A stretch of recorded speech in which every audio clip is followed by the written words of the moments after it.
دینی بھائیوں بہنوں، السلام علیکم ورحمۃ اللہ وبرکاتہ۔ خالد حامدی فلاحی آپ سے ایک بار پھر مخاطب ہے۔ ماشاء اللہ رمضان المبارک کا مہینہ چل رہا ہے، اور جیسا کہ ہم سب کو معلوم ہے کہ رمضان کے ساتھ ہی بلکہ روزے سے پہلے ہی سے جو چیز شروع ہوتی ہے وہ تراویح ہے۔ یہ ایک علیحدہ بات ہے کہ آج کل جو صورتحال ہے کرونا کی، اس میں مسجدوں میں جس طرح سے تراویح ہوتی تھی وہ نہیں ہو رہی ہے، اور لوگ اپنے طور سے انتظام کر رہے ہیں گھروں میں اکیلے یا گھر والوں کی جماعت کے ساتھ۔ لیکن یہ غیر معمولی حالات ہیں جو چند روز کے لیے انشاءاللہ ہیں، اللہ تعالیٰ اس کو ختم فرمائے گا۔ عام طور سے جو چیز ہوتی ہے وہ یہ کہ رمضان سے پہلے ہی سے حفاظ حضرات جو حافظ قرآن ہیں وہ یہ طے کرنا شروع کرتے ہیں کہ ان کو قرآن ختم قرآن کہاں کرانا ہے، یعنی تراویح کہاں پڑھانی ہے۔ اور اس میں ان کا مقصد یہ نہیں ہوتا ہے کہ کوئی دینی فضا ہے، وہاں بہت اچھے پرہیزگار لوگ ہیں، صالح لوگ ہیں، وہاں پر روزہ بہترین انداز میں ہوگا اور قیام لیل بہترین انداز میں ہوگا، بلکہ اس کے پیچھے ان کی نیت جو ہے وہ یہ ہوتی ہے کہ کہاں موٹا مال جو ہے ہاتھ آئے گا۔ تو یہی وجہ ہے کہ آپ دیکھیں گے کہ دہلی، کلکتہ، بنگلور، بامبے کا لوگ رخ کرتے ہیں، اور بہت سے ایسے معاف کیجیے گا نصیب آور ہوتے ہیں اپنی دانش میں جو کہ اس خاص مقصد کے لیے انگلینڈ اور امریکہ جاتے ہیں، اور وہاں کچھ اور نہیں، وہ یہی ہوتا ہے کہ پوٹلی باندھ کر کے وہاں سے لے کر کے آئیں۔ تو آیا کیا یہ چیز جو ہے وہ صحیح ہے؟ پہلی بات تو جو ہے وہ یہ ہے کہ اس چلن نے پورے جو ہے قیام اللیل کا یا قیام شہر رمضان یا تراویح کا پورا مزاج بدل کر رکھ دیا ہے، اور وہ چیز جو ہے وہ حافظ قرآن اور ختم قرآن کے ارد گھومنے لگی ہے، جو کہ رات کی نماز صلاۃ اللیل یا قیام شہر رمضان کے تعلق سے جو ہے ہونی چاہیے تھی، اور وہ آخری عشرے میں ہونی چاہیے تھی۔ بنیادی بات جو ہے وہ یہ ہے کہ کیا آیا اس طرح سے اجرت دی جا سکتی ہے، وہ جائز ہے؟ بات اس پر کرنی ہے اس سیشن میں، اس موقع پر۔ آپ کو معلوم ہے کہ دین اور عبادات جتنی بھی ہیں اور دینی معاملات جتنے بھی ہیں، اس میں بنیادی چیز اللہ کی رضا جوئی اور خوشنودی ہے، اور یہی بات ہے جس پر قرآن مجید نے بہت زور دیا ہے۔ ایک آیت ہے، میں آپ کو پڑھ کے سناتا ہوں، وَمِنَ النَّاسِ مَن يَشْرِي نَفْسَهُ ابْتِغَاءَ مَرْضَاتِ اللَّهِ، سورہ بقرہ، سورہ نمبر 2، آیت نمبر 207، کہ بہت سے لوگ ایسے ہیں جنہوں نے اپنے نفس کو اللہ کے حوالے کر دیا ہے، اس سے سودا کر لیا ہے اللہ کی مرضی حاصل کرنے کے لیے۔ اسی کو دوسرے مقام پر تھوڑا تفصیل کے ساتھ بتایا ہے اللہ تعالیٰ نے، وَالَّذِينَ صَبَرُوا ابْتِغَاءَ وَجْهِ رَبِّهِمْ وَأَقَامُوا الصَّلَاةَ وَأَنفَقُوا مِمَّا رَزَقْنَاهُمْ سِرًّا وَعَلَانِيَةً وَيَدْرَؤُونَ بِالْحَسَنَةِ السَّيِّئَةَ أُولَٰئِكَ لَهُمْ عُقْبَى الدَّارِ، سورہ رعد، سورہ نمبر 13، آیت نمبر 17، کہ وہ لوگ جو کہ اپنے رب کی خوشنودی حاصل کرنے کے لیے دین میں ثابت قدم ہوتے ہیں، نماز کا اہتمام کرتے ہیں، اور جو ہم نے انہیں دیا ہوتا ہے، جو رزق انہیں عطا کیا ہوتا ہے، اس میں چھپے اور کھلے خرچ کر رہے ہوتے ہیں، اور غلط طرز عمل کو، مخالفین کے غلط طرز عمل کو اپنے اچھے عمل سے وہ دور کر رہے ہوتے ہیں، ختم کر رہے ہوتے ہیں۔ ایسے لوگوں کے لیے ہی فی الواقع آخرت کا اچھا انجام ہے۔ یہی وجہ ہے کہ آپ دیکھیں گے کہ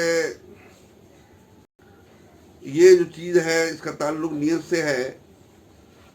اور آپ دیکھیں گے کہ صحیح بخاری میں سب سے پہلی جو حدیث ہے وہ اسی سے متعلق آئی ہے کہ آدمی جو اچھے اعمال جو کر رہا ہے وہ کس لیے کر رہا ہے، اللہ کی مرضی کے لیے کر رہا ہے یا اس کا مقصود کچھ اور ہے۔ یہ حدیث جو ہے وہ یہ ہے کہ عن عمر بن خطاب قال سمعت رسول اللہ صلی اللہ علیہ وسلم یقول انما الاعمال بالنیات وانما لامرئ ما نوى فمن كانت هجرته الى الله ورسوله وهجرته الى الله ورسوله فمن كانت هجرته الى دنيا يصيبها وامرأة يتزوجها فهجرته الى ما هاجر اليه۔ عمر بن خطاب فرماتے ہیں کہ میں نے اللہ کے رسول صلی اللہ علیہ وسلم کو یہ فرماتے ہوئے سنا کہ اعمال، یعنی اعمال سے مراد یہاں اچھے اعمال، اچھے اعمال کے دار و مدار صرف نیتوں پر ہے، اور انسان کے لیے وہی کچھ ہوگا جو وہ نیت کرے گا۔ تو جس نے ہجرت اللہ اس کے رسول کے لیے کی ہوگی تو اس کی ہجرت اللہ اس کے رسول کے لیے ہوگی، اور جس نے ہجرت جو ہے دنیا حاصل کرنے کے لیے یا کسی خاتون سے دوشیزہ سے نکاح کرنے کے لیے کی ہوگی تو اس کی ہجرت کا شمار اسی میں سے ہوگا۔ یہ بخاری، صحیح بخاری حدیث نمبر 1، صحیح مسلم حدیث نمبر 907۔ یہی وجہ ہے کہ آپ دیکھیں کہ قرآن مجید میں انبیاء نے جگہ جگہ یہ بات بتائی ہے کہ لا اسألکم یا ما اسألکم علیہ اجرا ان اجری الا علی اللہ، کہ میں تم سے کسی بدلے کا خواہاں نہیں ہوں، کسی اجرت کا خواہاں نہیں ہوں، میرا بدلہ میری اجرت جو ہے اللہ کے ذمے ہے۔ یہ کثرت سے قرآن مجید میں آیا ہے۔ سورہ انعام سورہ نمبر 6 آیت نمبر 90، سورہ ہود سورہ نمبر 11 آیت نمبر 29، 51، 57، سورہ الفرقان سورہ نمبر 25 آیت نمبر 27، سورہ شعراء سورہ نمبر 26 آیت نمبر 109، 127، 145، 164، سورہ صاد سورہ نمبر 38 آیت نمبر 86، سورہ شورا سورہ نمبر 42 آیت نمبر 32۔ یہ بات جو میں نے بتائی معمولی فرق کے ساتھ جو ہے وہ ان آیتوں میں اللہ تعالیٰ نے بہت وضاحت کے ساتھ بتایا ہے، یعنی دین سے جو ہے دنیا کمانی مقصود نہیں ہے کسی بھی حساب سے، چاہے وہ عمل کا پہلو ہو، چاہے دعوت کا پہلو ہو، چاہے تبلیغ کا پہلو ہو۔ یہ بہت صاف طور سے انبیاء نے اس چیز کو بتایا ہے۔ ظاہر ہے کہ انبیائی مشن پہ جو لوگ لگیں گے، انبیائی کام جو انجام دیں گے اب اللہ کے رسول صلی اللہ علیہ وسلم کے بعد تو کوئی رسول آنا نہیں ہے، تو یہ چیز جو ہے امت مسلمہ کی ذمہ داری ہے کہ وہ بھی جو ہے اسی نہج پر جو ہے کام کرے۔ اتنا ہی نہیں بلکہ اللہ تعالیٰ نے قرآن مجید میں یہ بھی بتایا ہے کہ جو لوگ جو ہیں دین کے نام پر دنیا کمائیں گے، اس سے مال حاصل کریں گے، اس کے بارے میں اللہ تعالیٰ نے فرمایا ہے وَلَا تَشْتَرُوا بِآيَاتِي ثَمَنًا قَلِيلًا فَإِيَّايَ فَاعْبُدُونِ فَاتَّقُونِ، سورہ بقرہ سورہ نمبر 2 آیت نمبر 41، کہ میری آیتوں کو نہ بیچو، معمولی قیمت پہ نہ بیچو اور مجھی سے جو ہے ڈرو۔ دوسری جگہ اللہ تعالیٰ نے فرمایا ہے وَلَا تَخْشَوُا النَّاسَ وَاخْشَوْنِي وَلَا تَشْتَرُوا بِآيَاتِي ثَمَنًا قَلِيلًا، سورہ مائدہ سورہ نمبر 5 آیت نمبر 44، کہ لوگوں سے نہ ڈرو، مجھی سے ڈرو اور میری آیتوں کو معمولی قیمت میں فروغ نہ کرو۔ اس کے علاوہ اللہ تعالیٰ فرماتا ہے ایک دوسری جگہ سورہ بقرہ میں کہ ان الذین یکتمون ما انزل اللہ من الکتاب ویشترون به ثمنا قلیلا اولئک ما یاکلون فی بطونہم الا النار ولا یکلمہم اللہ یوم القیامہ ولا یزکیہم ولہم عذاب علیم۔ اب غور سے سنیے گا، جو ہے یہ سورہ جو ہے وہ یہ آیت جو ہے وہ مسلمانوں کے تعلق سے ہے، اہل ایمان جو اپنے آپ کو اہل ایمان کہتے ہیں، مسلمان کہتے ہیں، ان کے تعلق سے ہے۔ کہ وہ لوگ جو کہ اللہ نے یہ کتاب میں جو چیز اتاری ہے اس کو چھپاتے ہیں اور اس کو معمولی قیمت میں فروخت کرتے ہیں، ایسے لوگ اپنی پیٹوں میں آگ کے علاوہ اور کچھ نہیں کھاتے۔ اللہ قیامت دن نہ تو ان سے بات کرے گا اور نہ ان کو پاک فرمائے گا، بلکہ ایسے لوگوں کے لیے دردناک عذاب ہے۔ ظاہر اللہ جو ہے کلام کرے گا، پاک تو جو ہے ایمان کو کرے گا۔ یہ سورہ بقرہ سورہ نمبر 2 آیت نمبر 174۔ یہ دیکھیے کتنی وضاحت ہے، تو میں نے چند مثالیں آپ کو دی، پورا قرآن مجید جو ہے اسے بھرا پڑا ہوا ہے۔ بار بار بتایا ہے ان لوگوں کے لیے یہ چیزیں ہیں کہ جو کہ قرآن مجید کو صرف تلاوت ہی نہیں، ناظرہ ہی نہیں، بلکہ سمجھ کر کے پڑھنا چاہیں گے، جیسے کہا گیا ہے کہ ہدی للمتقین، کہ یہ تقوی والوں کے لیے ہدایت و رہنمائی ہے۔ اب جو ہے کچھ احادیث ہیں جس میں اللہ کے رسول صلی اللہ علیہ وسلم نے اسی کی روشنی میں لوگوں کو بتایا ہے۔ ان سہل بن سعد الساعدی قال خرج علینا رسول اللہ صلی اللہ علیہ وسلم یوما ونحن نقترع وقال الحمد للہ کتاب اللہ واحد وفیکم الاحمر وفیکم الابیض وفیکم الاسود اقرؤوا قبل ان یقرؤوا اقوام یقیمونه کما یقوم السهم یتعجل اجرہ ولا یتعجل۔ سنن ابو داؤد حدیث نمبر 822۔ سہل بن سعد ساعدی سے روایت ہے کہ وہ فرماتے ہیں کہ اللہ کے رسول صلی اللہ علیہ وسلم ایک دن مسجد نبوی میں ہمارے پاس نکل کر کے آئے اور ہم اس وقت جو ہے قرآن پڑھ رہے تھے، تو آپ نے فرمایا الحمدللہ، اللہ کی کتاب ایک ہے اور تم میں سرخ رنگ والے بھی ہیں اور گورے بھی ہیں اور کالے بھی ہیں، تو قرآن کو پڑھو قبل اس کے کہ وہ ایسے لوگ اس کو پڑھیں کہ جو اتنے عمدہ طریقے سے اسے پڑھیں گے کہ جیسے کہ تیر کو جو ہے تیر اندازی کرتے وقت تو سیدھا کیا جاتا ہے، وہ دنیا میں اس کے اجر کے طالب ہوں گے اور آخرت میں اس کے اجر کے متمنی نہیں ہوں گے۔ یہ کہ بہت اب آج کل دیکھیے کس طرح سے قرات کے مقابلے ہوتے ہیں، کس طرح سے جو ہے بڑی حسین اس میں جو ہے طریقے سے پڑھا جاتا ہے، اور ایسے امام کو جو پسند کیا جاتا ہے جو بہت ہی خوشگلو ہو، بہت ہی عمدہ قرات کرنے والا ہو، اور چاہے بھلے سے جو ہے اس کے سلسلے میں وہ چیزیں نظر انداز وہ کر رہا ہو جو کہ قرآن و حدیث میں بتائی گئی ہیں۔ اس کے علاوہ جو ہے وہ دیکھیے کہ اس روشنی میں دیکھیے کہ اللہ تعالیٰ نے جو ہے قرآن مجید میں کیا فرمایا ہے۔ یہ جو حدیث ابھی اس سے پہلے آئی ہے وہ قرآن مجید کی اس آیت کی روشنی میں ہے۔ من کان یرید الحیات الدنیا وزینتها نوفی الیہم اعمالہم فیہا وہم فیہا لا یبخسون اولئک الذین لیس لہم فی الآخرۃ الا النار وحبط ما صنعوا فیہا وباطل ما کانوا یعملون۔ سورہ ہود سورہ نمبر 11 آیت نمبر 15 اور 16۔ ترجمہ: جو دنیا کی زندگی اور اس کی زیب و زینت کا طالب ہوتا ہے تو ہم اسے اسی دنیا میں خوب نواز دیتے ہیں اور اس میں ذرہ برابر بھی کچھ بھی کمی نہیں کی جاتی ہے۔ یہ وہ لوگ ہیں جن کا آخرت میں آگ کے علاوہ کوئی اور حصہ نہیں ہے،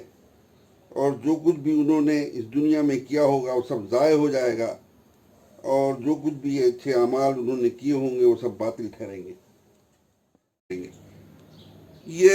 اللہ تعالیٰ نے جو ہے وہ اس چیز کو طرح طرح سے مختلف انداز میں اس کو کر کے بتایا ہے کہ دین جو ہے، اعمال جو ہیں، عبادات جو ہیں، اور خاص طور سے ارکان اسلام، عبادات، دینی معاملات،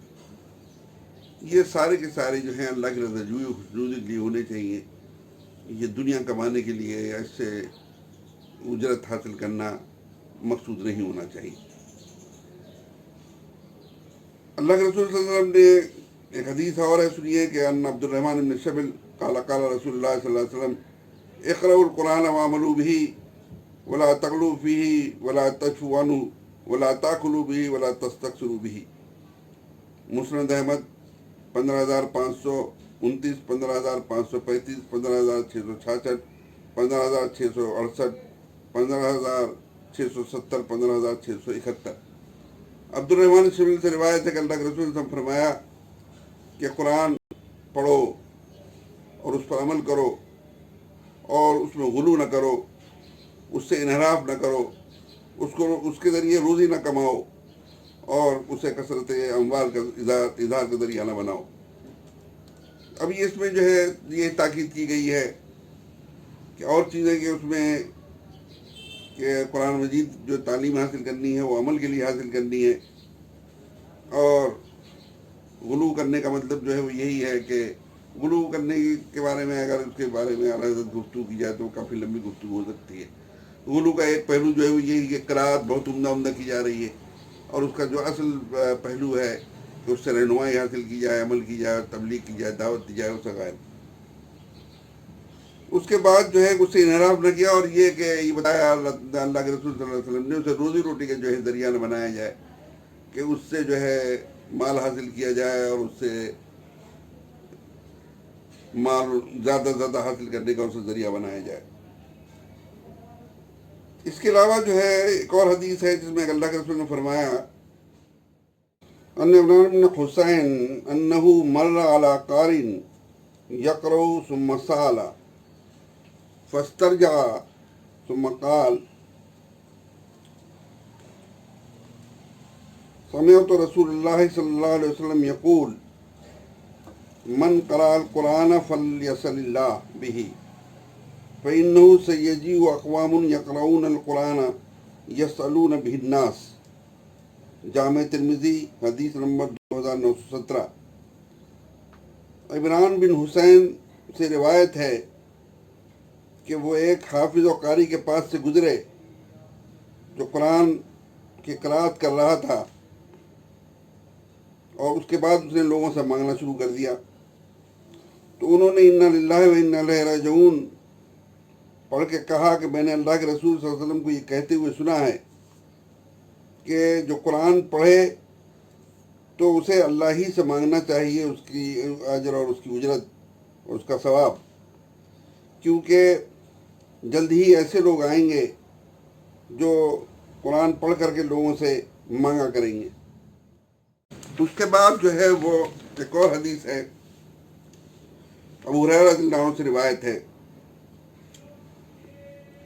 جس میں ابو ہریرہ رضی اللہ عنہ کہتے ہیں نبی ہریرہ قال قال رسول اللہ صلی اللہ علیہ وسلم من تعلم علما مما ينبغي به وجه الله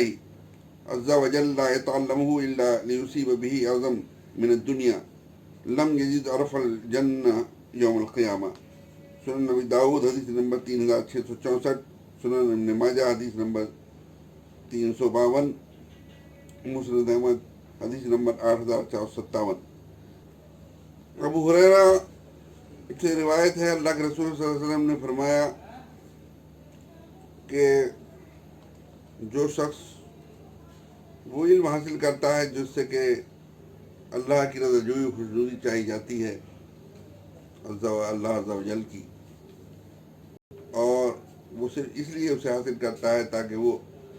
دنیا کی کوئی غرض و غایت اس سے وہ حاصل کرے، تو قیامت دن وہ جنت کی خوشبو بھی نہ پا پائے گا۔ اب یہاں پر علم ظاہر علم قرآن سیدھے سیدھے مراد ہے، علم قرآن پہلے نمبر پر ہوئی ہے، اور دوسری جو حدیث ہیں اس کے مطابق بھی ہے۔ یہ چیز جو ہے وہ جو حدیث میں بتائی گئی ہے وہ دیکھیے قرآن مجید میں اللہ تعالیٰ نے اسے کس طرح سے بتایا ہے۔ اللہ تعالیٰ نے فرمایا ہے قُلْ هَلْ نُنَبِّئُكُمْ بِالْأَخْسَرِينَ أَعْمَالًا الَّذِينَ ضَلَّ سَعْيُهُمْ فِي الْحَيَاةِ الدُّنْيَا وَهُمْ يَحْسَبُونَ أَنَّهُمْ يُحْسِنُونَ صُنْعًا۔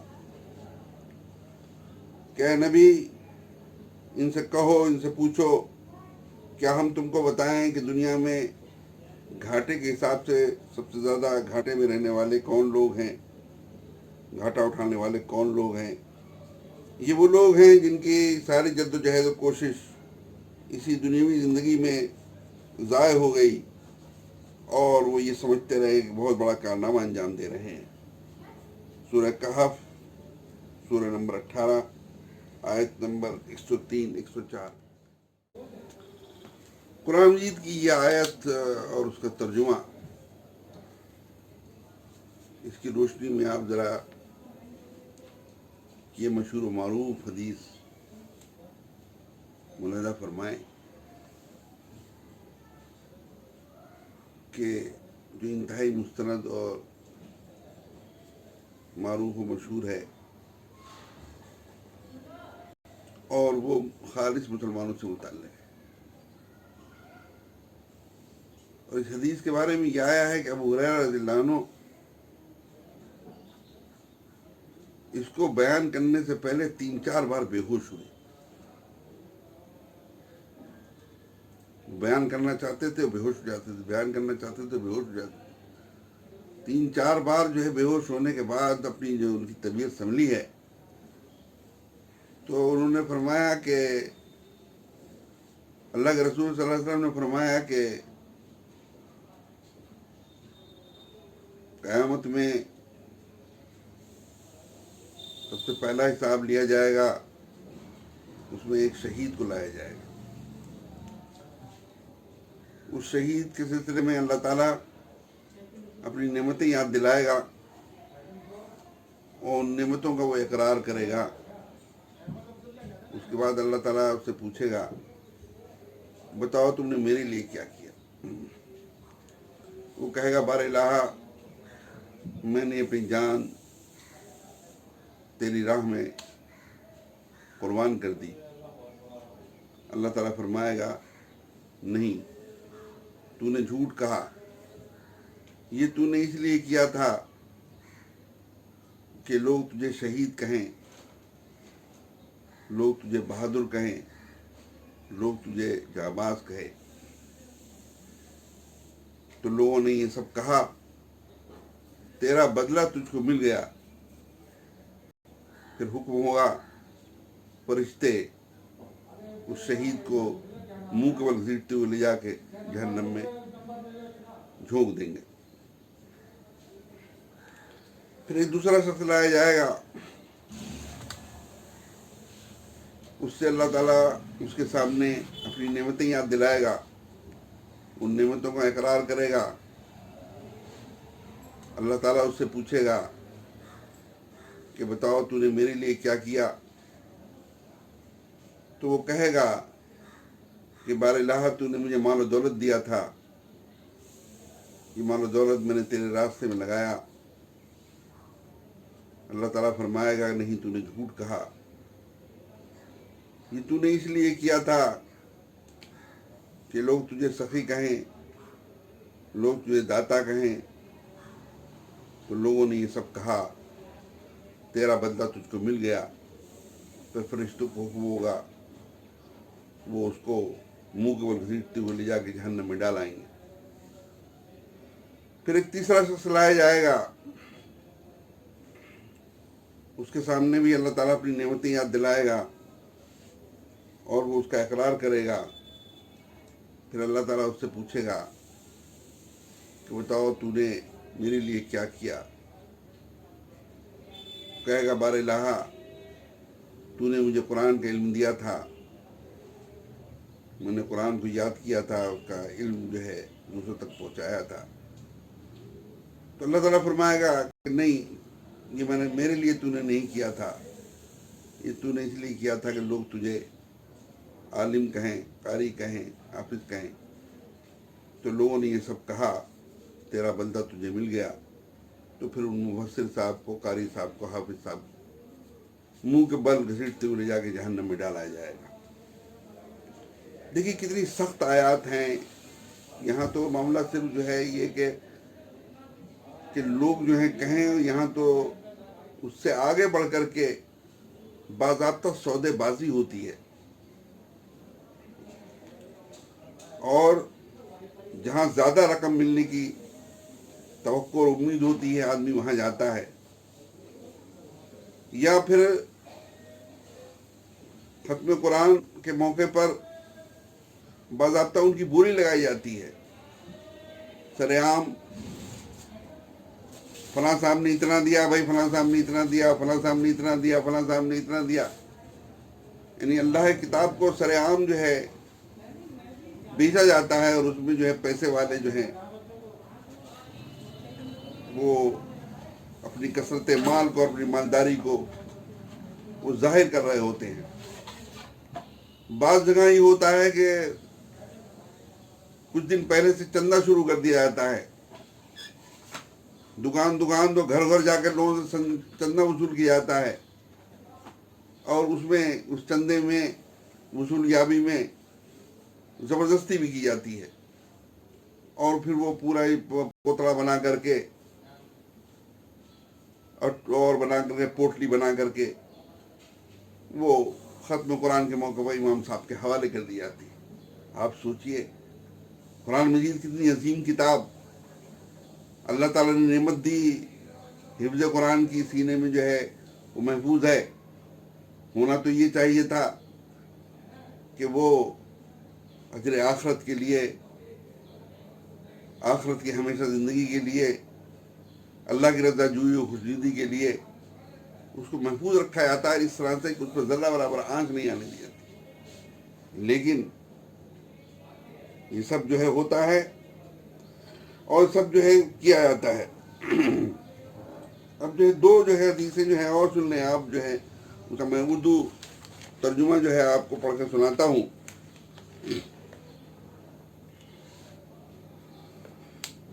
عبادہ بن صامت فرماتے ہیں کہ میں نے اہل صفہ کے کچھ لوگوں کو قرآن لکھنا پڑھنا سکھایا تھا۔ ان میں سے ایک شخص نے مجھے ایک کمان ہدیے پہ دی۔ میں نے سوچا یہ تو کوئی مال نہیں ہے، بلکہ میں تو اللہ عز و جل کے راستے میں قتال کے دوران اس سے تیر چلاؤں گا، لیکن میں ضرور اللہ کے رسول صلی اللہ علیہ وسلم کے پاس حاضر ہو کر آپ سے اس کے بارے میں دریافت کروں گا۔ میں آپ کی خدمت میں حاضر ہوا اور گویا ہوا، یا رسول اللہ، میں کچھ لوگوں کو قرآن لکھنا پڑھنا سکھاتا تھا، ان میں سے ایک شخص نے مجھے کمان ہدیہ کی ہے۔ یہ تو مال نہیں ہے، اس سے تو میں اللہ کے راستے میں جہاد کے دوران تیر اندازی کروں گا۔ اللہ کے رسول نے فرمایا کہ اگر تم چاہتے ہو کہ تمہیں اس کا طوق پہنایا جائے تو اس ہدیے کو ضرور قبول کر لو۔ یہ سنن نبی داؤد کی حدیث ہے، حدیث نمبر 3416، 3417۔ سنن ابن ماجہ حدیث نمبر 2157، اور مسند احمد حدیث نمبر 22766۔ اسی طریقے سے جو ہے وہ دوسری حدیث ہے جس میں ابی بن کعب فرماتے ہیں کہ میں ایک شخص کو قرآن کی تعلیم دیتا تھا، اس نے مجھے ایک کمان ہدیہ کی، اس کا ذکر میں نے اللہ کے رسول صلی اللہ علیہ وسلم نے کیا۔ آپ نے فرمایا اگر تم نے اسے لے لیا تو تم نے آگ کی کمان کو لے لیا۔ پھر میں نے وہ کمان اس شخص کو واپس لوٹا دی۔ دیکھیے یہ یہاں پر اجرت نہیں ہے، بلکہ یہ ہدیے کے طور پر جو دی گئی ہیں چیزیں، ان چیزوں کو بھی اللہ کے رسول نے بتایا کہ یہ چیزیں جو ہیں جہنم میں آگ کا ذریعہ جو ہے بن جائیں گی۔ ایک اور چیز جو ہے دیکھیے، اس سے بھی پتہ چلتا ہے کہ کیا ہونا چاہیے اور اللہ اور اس کا رسول جو ہے کیا چاہتے ہیں۔ عثمان بن ابو عاص فرماتے ہیں کہ میں نے عرض کیا یا رسول اللہ، مجھے میری قوم کا امام بنا دیجئے۔ آپ نے فرمایا تم ان کے امام ہو، ان میں سب سے کمزور نمازی کی رعایت کر کے نماز پڑھاؤ، اور کسی ایسے شخص کو اذان کے لیے مقرر کرو جو اذان پر اجرت نہ لے۔ یہ سنن نبی داؤد حدیث نمبر 531، جامع ترمذی حدیث نمبر 209، سنن نسائی حدیث نمبر 672، سنن ابن ماجہ حدیث نمبر سنن ابن ماجہ حدیث نمبر 714، اور مسند احمد حدیث نمبر 16270، 16271، 16272 اور 17906۔ دیکھیے اذان کا تعلق جو ہے اطلاع سے ہے۔ نماز کا وقت ہو گیا ہے